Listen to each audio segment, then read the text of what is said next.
Hi there. Apple's Color Picker is one of the most powerful tools that's built into macOS, and it's been there for many years, but a lot of people don't realize the power that it's got or the features that it offers. So here I'm going to be showing to you some of the features and how you can use them, and explain a few of the color tools that are available within the system. So without further ado, let's move on. Well, I'm going to show you firstly a app window. So I'm going to start with the text edit window, and the text edit window has a icon in it that is just up here, and that icon is a color selection icon. Most of the developers, if you are able to choose color, will link directly to Apple's Color Picker. So have a look through most of the applications. Even Mail will give you the option of choosing a color. Without further ado, I'm going to just click on this icon in text edit, as I say. Now the first thing that comes up is a grid of colors that represent some of the main primary colors, and then fading through a gradient and little blocks there. So, and a lot of people would think that that was the limit of what you were able to do, but of course what we can do here is there's a show colors button. If I click on that, that will then open up the Apple Color Picker. So I'm going to click on that, and we'll move down to show you the color picker that's opened up. Now the first icon that you should really be looking at is this circular icon. If you click on the color picker and you've only ever seen black, that's because this slider on the right hand side here that I'm circling here is all the way to the black end. So this represents the brightness of the color that you've chosen. Typically as well, if you've never chosen it, the center point, if I click on that, is where we start, and the center point is always neutral colors, really from white through grey all the way to black. So that explains what this slider does at the bottom. It's a brightness slider. You can then choose anywhere you like. So if I click in here, you'll see that the color in the bottom swatch panel changes as I move throughout the color wheel, from light versions of the color to the more saturated colors, the versions of the color, and anywhere I want to go in the wheel. If I want to save a color, I can go to the swatch at the bottom right hand corner, click it, and then drag it into my swatches palette here.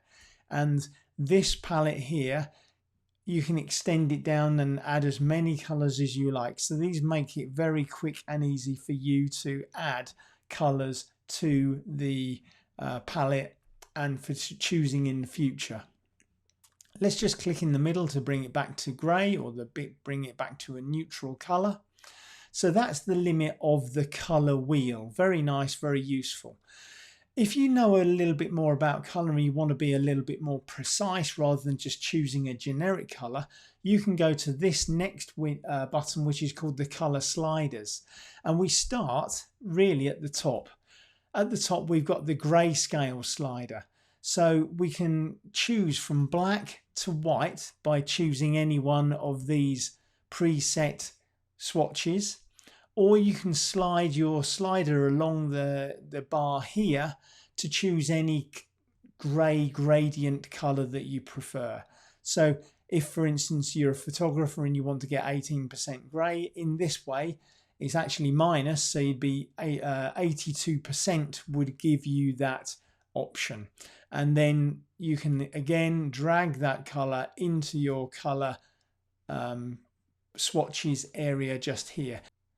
So to delete a color, you highlight it, and then you would press the delete or the backspace key on your keyboard, and that will remove it from that list. Next to that, we have a gear cog icon. If you click on that, there's a number of different profiles that relate to the colors that you're looking at. In this case, because we're on grays, we've got normal black and white. So what I want to do is just bring this slider into the center to start with. So we're at 50%. If I go to black and white, then it stays at 50%. However, if you go to a device color, then essentially this is, for me, it might be my monitor, the screen that I'm looking at. Apple will look at the screen profile and say, well, in order to match that central grey colour, I'm going to adjust the percentage because your device is not producing that colour the same way. So if I click on it, you'll notice that the 50% in this situation becomes 57. That may well be different for your own monitors if you've calibrated them. So that would also meet my generic gamma here of 57%, but if I go for just generic grey, it goes back to 50%. So that's just a little bit of color management information for you. Let's dive into the RGB sliders. And the RGB sliders, a lot of people will know, so it's a 3-number process. So grey is always an equal number for all of the red, green and blue sliders. If I slide one of the sliders one direction, it might get a different color, so we can see it's kind of gone reddish. And but this is very hard to prejudge what your color is going to be. So I think this is actually one of the areas where it's the least likely to be used. But the area that it's really strong in is if you want to find your hex color for using a color in, let's say, web design. So you can pick a hex color, type in the number there. So let me just choose a number. Let's do this. As an example, if I hit return, that will give me the value for that hex number. And then you'll be able to add that into your list of known colors. As an example, I've just added it here. Okay, so that becomes very useful. This hex value range is only available with the RGB sliders. Again, on the gear cog icon, if I click on it, we get a completely different set of values. So we have an 8-bit or a floating point. Let me just show you the difference. So in 8-bit, we've got 3 values like this: 32, 174 and 227. Just for your information, the highest value is 255 in each of these, and there are 0 to 255 scale. If I click on this and go to floating point, those values completely change into a different set of values, commonly not really used in the design world. Let's go back to 8-bit. But what we are also able to do now, and this is quite an interesting one, is most people have been designing typically over the years in sRGB. So if I click on sRGB, so let me do that. Enter 29AEE3. So that number is known. If I go to and that's the sRGB value. If I go to change the color profile, watch this hex number change, but the color will stay the same. If I go to display P3 values, that profile, the color has stayed the same, but in that P3 color space, my value would be 56 ACDE. Very interesting. Okay, so display color range P3 was brought about initially by the iPhones and the iPad, so there are a much wider color range than sRGB. If you consider that a lot of people are using those devices to look at your designs, you might want to start applying P3 color space to your designs. However, if I go back to sRGB, let's see if it finds the original color that I typed in.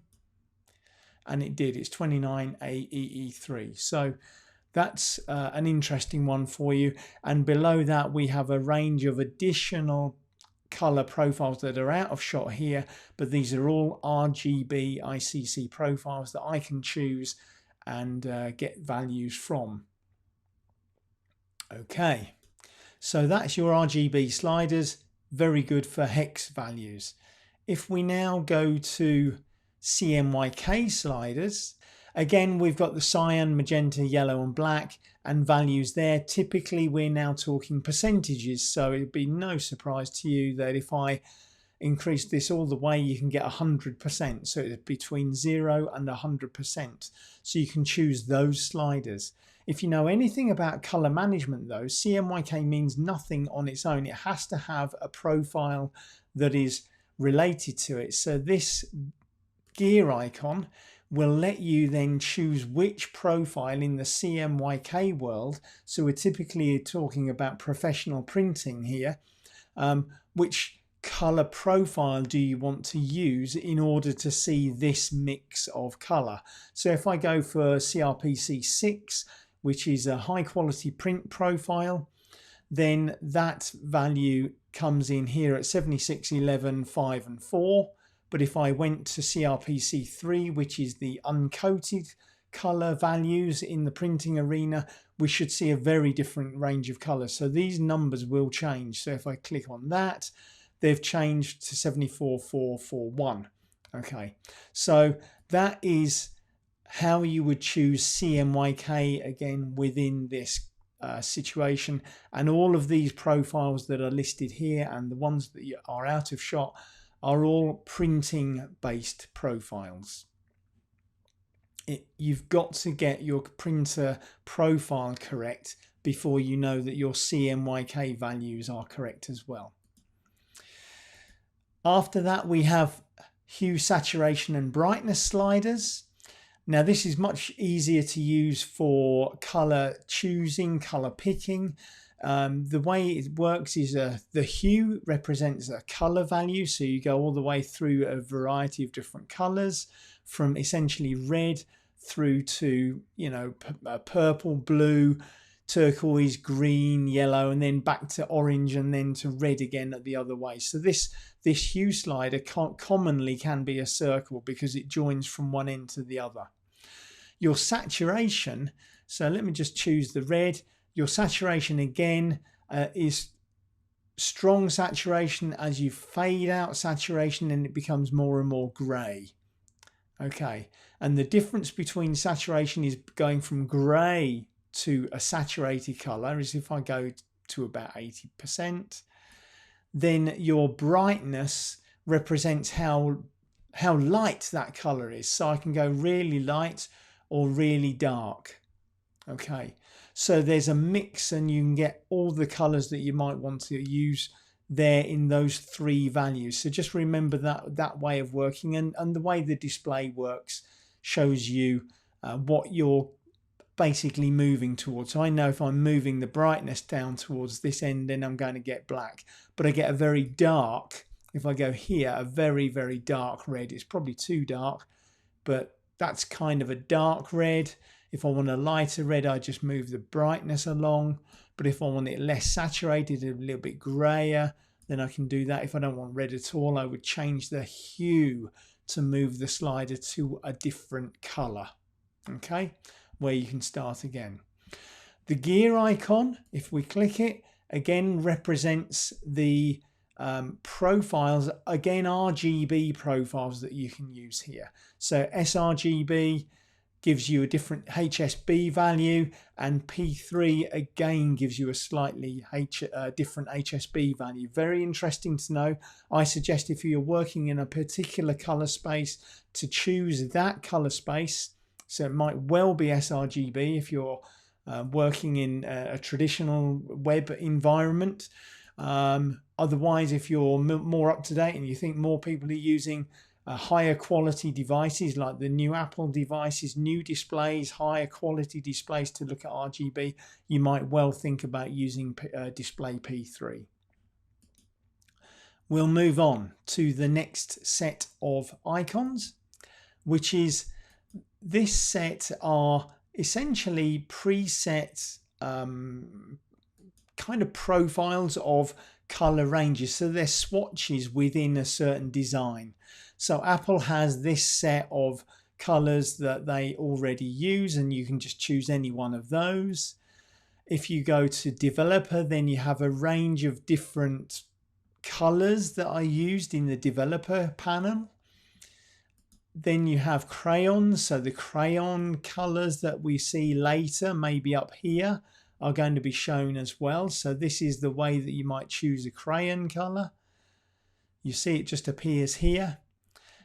And the web safe colors show here, and you've got this slider that goes up and down. You can slide the slider up to see the colors.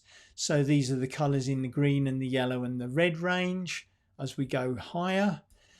And next to those, you see the hex value range. So again, you can simply click on a color to choose that color. So we will go to the gear icon, and what we can see is that we can create a new folder, essentially a new range of colors, because the ones that exist here, we've only got 4. If you want to create your own custom palette, then click on this, click on new. It's actually unnamed here, so I can rename it. I think, yeah, I rename it actually in this area. So I call this my palette. Rename. And then this color, I can call it my color. So I can call it, I don't know, brown. Whatever specialist color name you want to give that color. So now I can add colors into my palette as I go. And it's very easy to simply drag and drop them. They still remain in the bottom, but the color also gets added to your palette, and you can just double click it to rename the color. So this then is your brand name, and within the brand name you can add colors that you're going to want to use in the future. And remember, this is all under this color palettes button. Okay. Again, I can go back to apples, or I can go back to my palette here.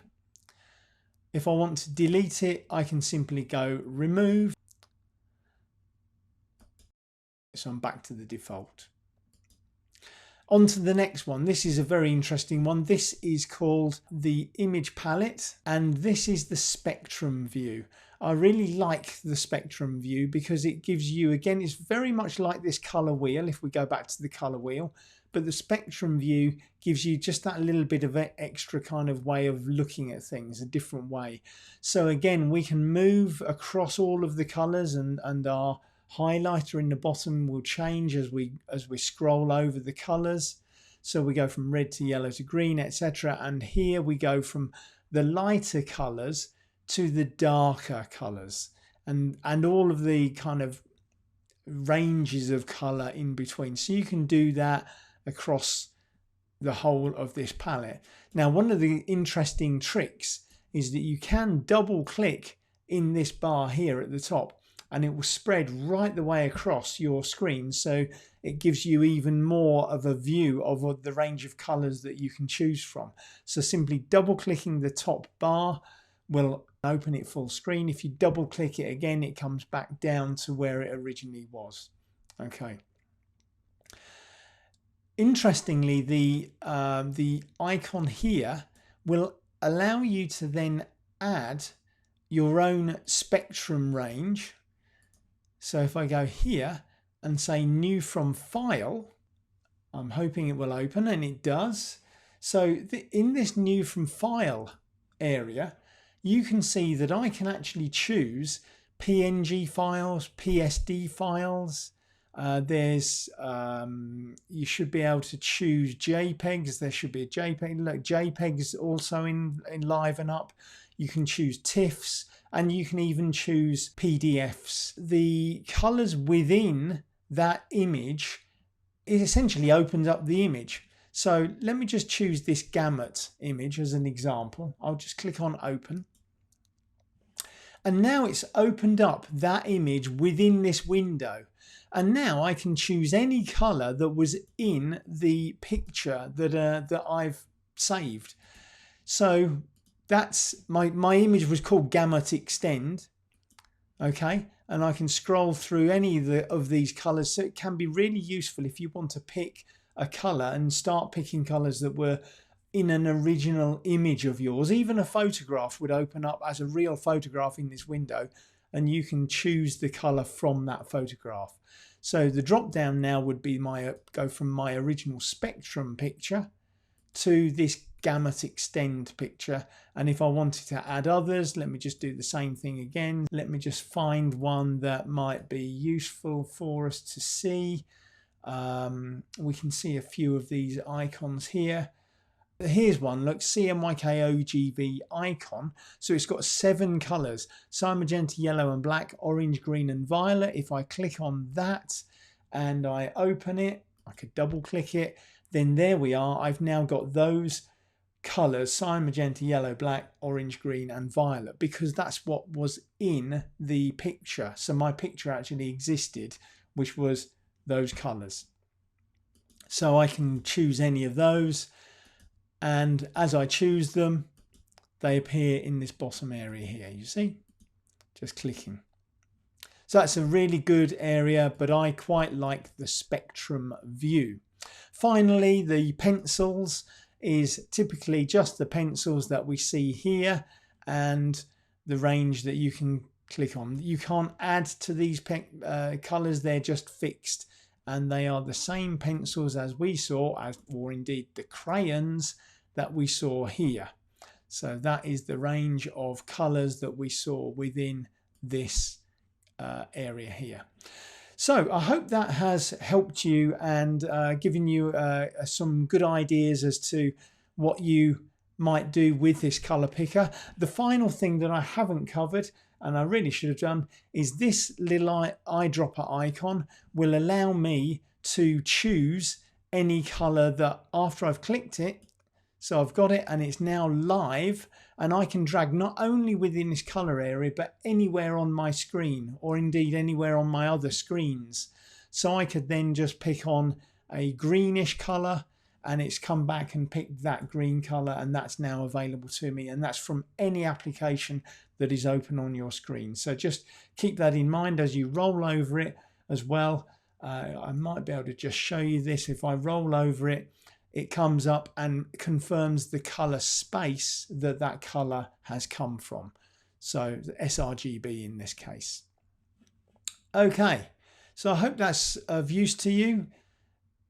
Much more powerful than a lot of people would think. And the really, really powerful area is where you can select and save your own palettes here in the new palette window, and just save different palettes for different brands if you want to use it that way.